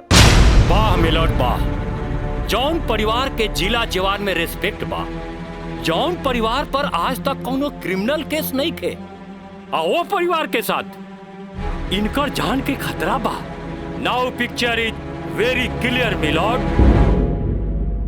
जज साहब, हम वकील साहब से ई पूछे के चाहतानी, जब इनकर मुंह वकील और उनकर पूरा परिवार वो लड़की के एक्सेप्ट करे के रेडी बा, तब उनकर घर में दूसर शादी की तैयारी काहे चलत रहे? हमरा त लागता कि ई लोग कानून के अंधा समझ के ओके बेवकूफ बनावे चलल बा। आज के लिए कोर्ट मुअत्तल की जाती है। The court is adjourned for further dates.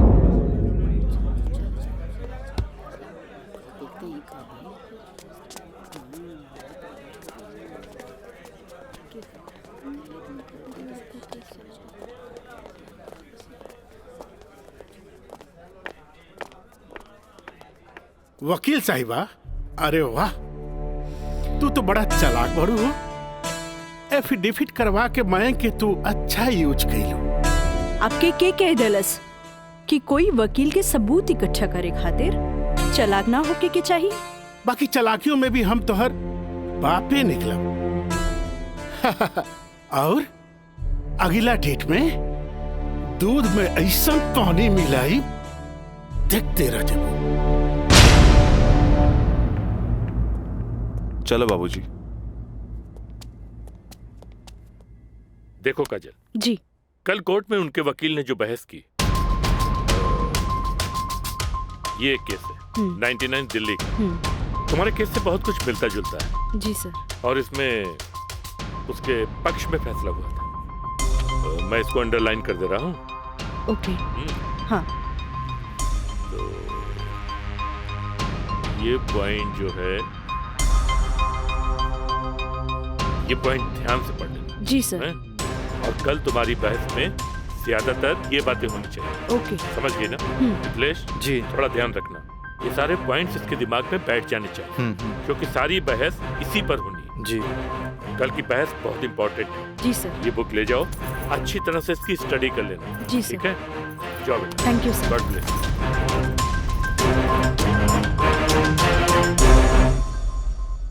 आँख कहेली कि एक नया इंसान देख ले, लेकिन दिल कहेला कि ना।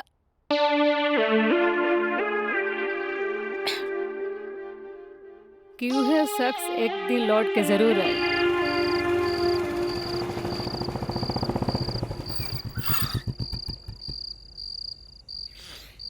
जफाव ने मारा, वफाव ने मारा। निराली, अरे निराली, मुझे तेरी अदाओं ने मारा।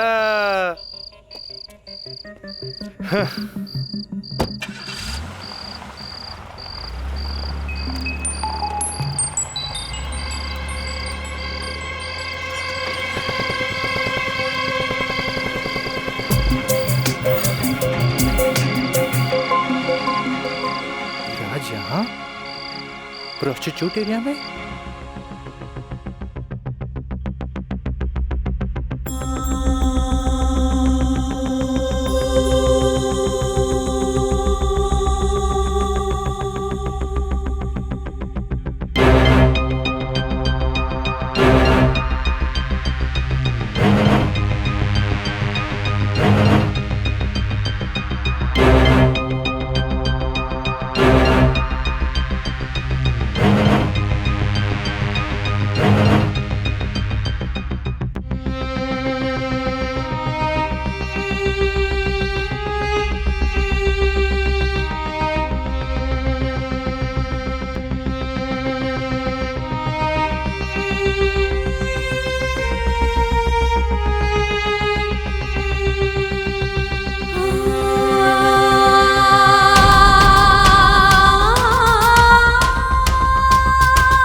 कैमरा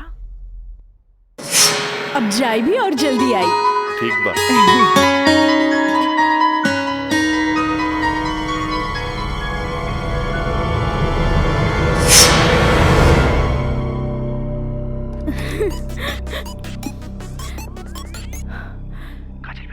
हाँ काका, काजल बोलतानी।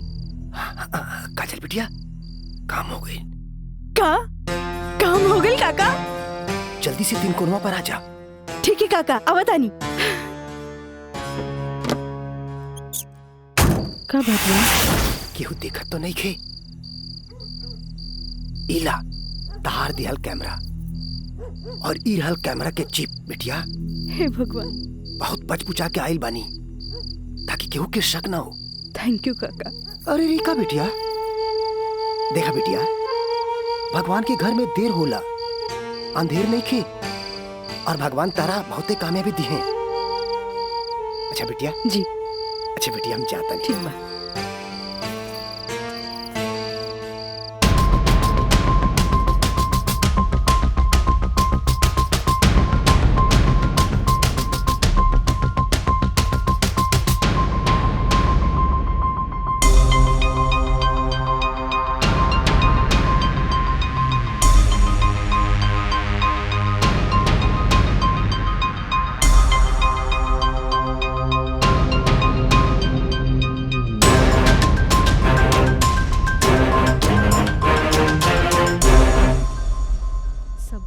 दे देनी। हाँ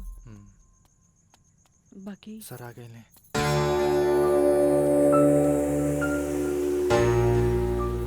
प्रणाम सर। खुश रह काजल। वो लोग समझ ले रहन कि तमाशा होई, बाकी तू चुप रह के बाजिए पलट देलू हैं। तू जौन भी सबूत हमरा के देले रहलू, हम सब स्टडी कर ले बहुत सही है।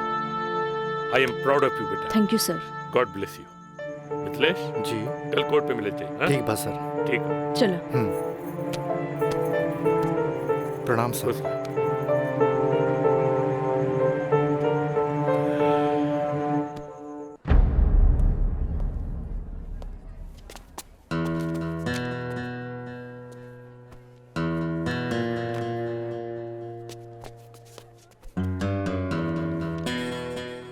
अदालत की कार्रवाई शुरू की जाए।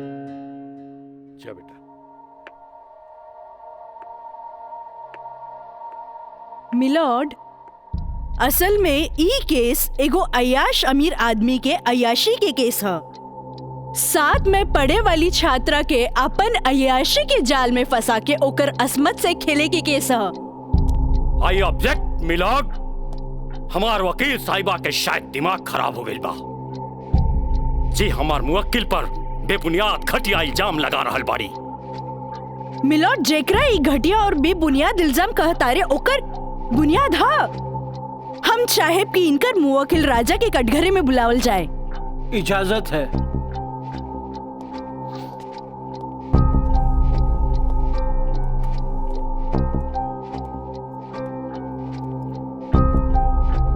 जज साहब, ई उहे आदमी है जे लड़की के चाय के कुर्बा समझेला, जेके पिया और फेंक द। इनकर अयाशी के सबूत के तौर पर हम अपन एगो गवाह पेश करे के चाहतानी। इजाजत है। Thank you.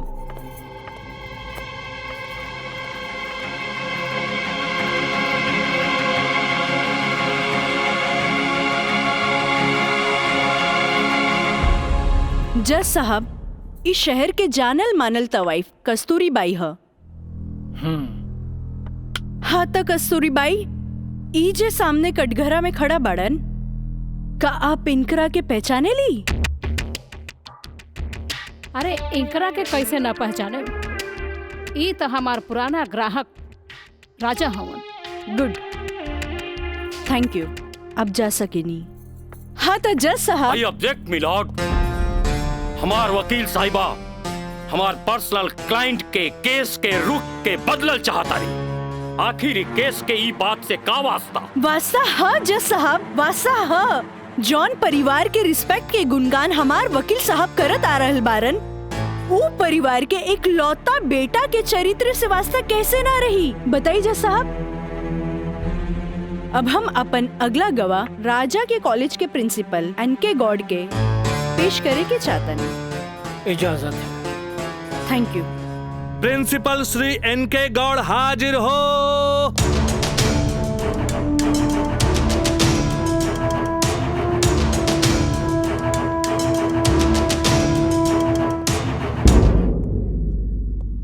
हाँ तो प्रिंसिपल साहब, आपकी कॉलेज की एक छात्रा काजल सिन्हा के साथ जब ई शख्स सरेआम छेड़खानी कैलस और जब वो आपसे रिपोर्ट करे के बाद पुलिस में जात रही, तब आप का कहनी? हम ओकरा के पुलिस में जाए से रोकनी और राज के हिदायत देनी कि आपन आदत से वो बाज आवे, काहे कि हम ना चाहत रही कि रसूखदार परिवार पर कोई आँच आवे। Thank you. नोट किया जाए मिलॉर्ड।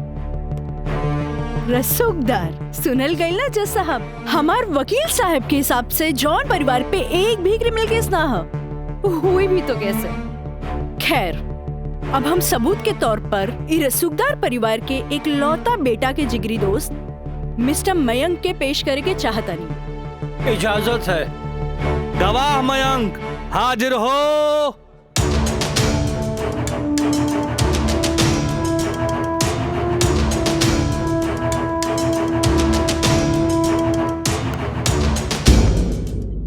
हाँ तो जज साहब। जज साहब, हमार वकील साहिबा खामोखा अदालत के वक्त के बर्बाद कर रहल बाड़ी और उस सवाल के जवाब देवल नहीं की चाहत जेमे बियाहता के पति और पति के पूरा परिवार बियाहता के रखे खातिर तैयार बा।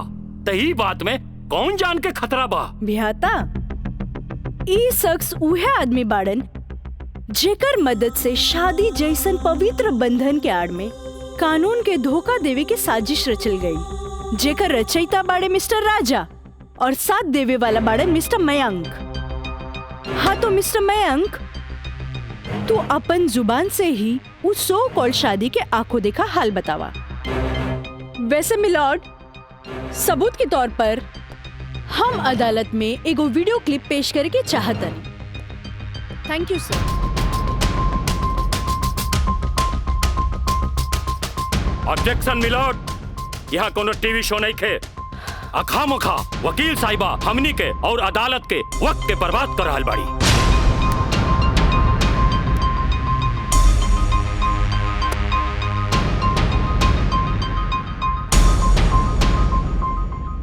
जज साहब, वीडियो क्लिप में साफ दिख रहल बा कि दुल्हा दुल्हन के दाएं बाएं ना बल्कि आमने सामने बैठाल गईल ह, जे हिंदू रीति रिवाज से बिल्कुल गलत बा और ऐसे नहीं से भइल काहे कि पंडित से शादी ना करावल गई, एक बहरूपिया से पंडित के रूप धरावल गई। आप यही क्लिप के साथ पंडित के बयान खुद से देख ली। जज साहब, हम रेलवे कर्मचारी हैं, रुपया के लालच हमरा के नकली पंडित बने पर मजबूर कर देलस। जज साहब, हम एक गरीब आदमी बानी और पैसा का लालच बड़े बड़े लोगन के अच्छा और बुरा समझे का शक्ति के छीन लेला। हम तो एक गरीब आदमी बानी, दोस्त के कहला पर हम एगो भलता आदमी के पुजारी बना के इन लोग का ब्याह करवा देली। आखिर हम भी क्या करते? जज साहब, काजल की खूबसूरती का हम दीवाना हो गई और काजल के पावे खातिर हम समाज और कानून के हर सीमा के भी लांग गईली। हाँ तो जज साहब, हमार दूसरा वीडियो क्लिप देखी जे ई साबित कर दी कि धारा 420 से शुरू हो करके धारा 376, 375, 362, 361, 120B के उ लड़की के साथ अंजाम दिल गल बा। और जज साहब, लगे हाथ हमार दूसरा वीडियो क्लिप भी देख ली प्लीज।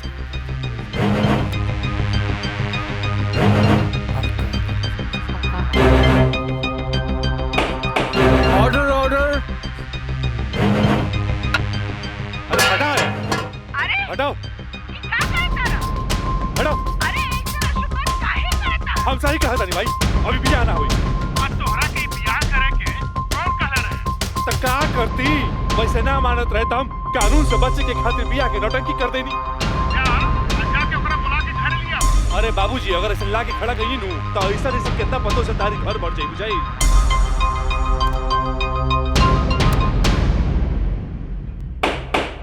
Order order. सारे गवाह और बयानात को मद्देनजर रखते हुए अदालत इस नतीजे पे पहुंची है कि मुजरिम का मकसद पहले से ही धोखाधड़ी से कहीं आगे था,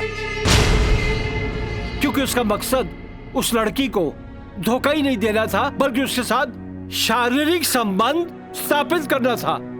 और यह भी साबित होता है कि मुलजिम ने बलात्कार को शादीशुदा जिंदगी को एक व्यवहारिक रूप देकर कानून को धोखा देने की कोशिश की है।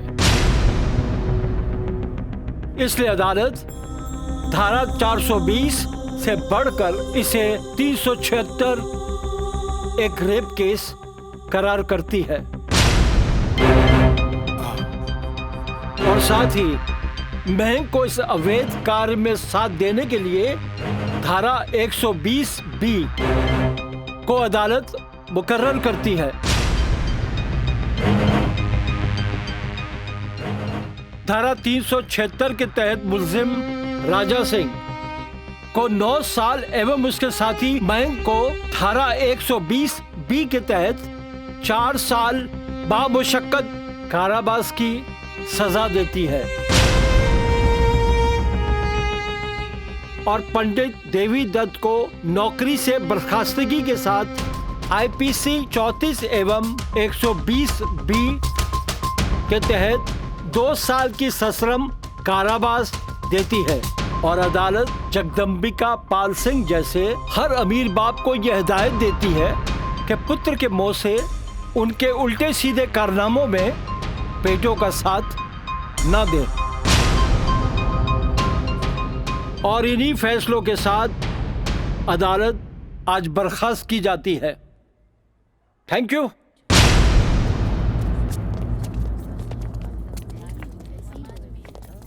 सर,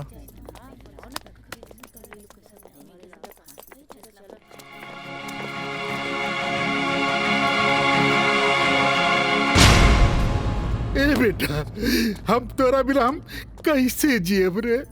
ए बाबूजी हम आज बात जान गए नहीं कि झूठ कितना भी ताकतवर क्यों ना होके सच के आगे हमेशा छोट पड़ जाला। एक औरत अगर अपना आदमी के बना सकेली तो वह औरत अपना आदमी के बर्बाद भी कर सकेली।